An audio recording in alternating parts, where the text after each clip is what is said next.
नमस्कार। आज मैं बात करूंगी मदरसे की।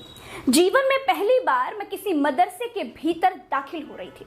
मैंने देखा कि मदरसे में मस्जिद है, मदरसे में हॉस्टल है, मदरसे में क्लासरूम्स है जिनके नाम उर्दू में लिखे थे।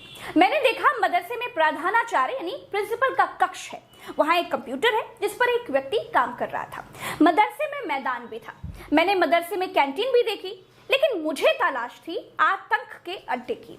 मदरसे में कहीं वो आतंक का अड्डा दिखाई ही नहीं दे रहा था जो अक्सर न्यूज चैनलों पर दिखाई देता है। मदरसे की किसी मौलाना की दाढ़ी में मुझे आतंकी नहीं दिखाई दे रहा था।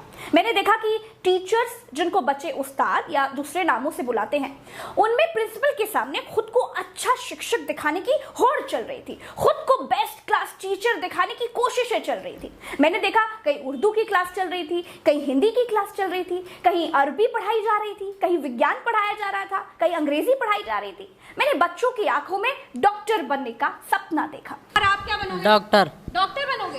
मैंने बच्चों को मौलवी बनने की बात कहते हुए भी पाया। आप क्या बनोगे, जल्दी बता दो। मौलाना। कोई बच्चा कहता है मैं डॉक्टर बनूंगा, कोई बच्चा कहता है कि जी मैं तो मौलवी बनूंगा, कोई कहता है कि मैं इंजीनियर बनूंगा, कोई बोला मैं साइंटिस्ट बनूंगा। लेकिन मैं गोदी मीडिया को देख करके गई थी। मुझे तो तलाश थी उन बच्चों की जो कहते कि मैं आतंकवादी बनूंगा, जी मैं फिदाइन बनूंगा।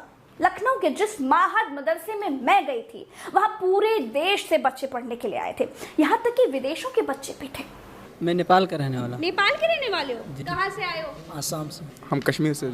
कश्मीर से हो आप कहाँ से आए हो? बिहार से। आप बताओ। सिद्धार्थनगर। आप बताओ। यूपी। बताओ। दिल्ली। मैंने सारे बच्चों के बस्ते चेक करवाए, एक एक किताबें खंगलवाई, लेकिन किसी के पास बम बनाने की बुकलेट नहीं मिली। किसी के बस्ते में बम बनाने का सामान भी नहीं निकला, ना कोई डेटोनेटर, ना कोई जेलेटिन की छड़े, ना कि माचिस का कोई बुरादा। आश्चर्य था कि सब के सब पढ़ने आए थे, सबके सब बस्ते में पेन कॉपी यही लेकर के आए थे। फिर मदरसे में आतंक का वो अड्डा कहाँ था जो बेस्ट्रीम मीडिया के टीवी चैनलों पर दिखता है?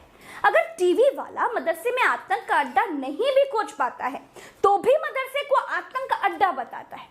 इसी नाम से प्रोग्राम का शीर्षक रखा जाता है। टीवी ने बहुत जहर बोया है।